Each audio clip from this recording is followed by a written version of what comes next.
台语文千万字，大家要和大家做伙来捌一日。过去咱新闻嘛有讲到强的行向的，向的行冲的。今仔日要甲大家小解这一日就是强。这个强就有俑种厉害意思，颠倒变的词就是弱。像咱讲一个人是强手。另外这个强后艺要安怎意思？像讲叫人买伊强买，带大家做伙来小解两个词。头一个咱读做强讲，就是硬要甲人体、硬要甲人抢的行为，嘛当讲是硬要甲人抢的强盗。第二个词读做强，一般后壁拢会接一个词，所以咱一般拢会读做强要安怎，就是强要安怎，差不多要安怎的意思。咱用一句话来举例，甲这两个词夹做伙。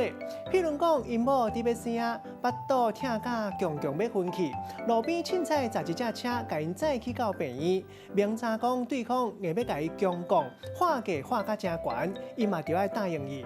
今仔日小解这一日强，另外还有一个音读做强，若属于读做强，提供予大家参考。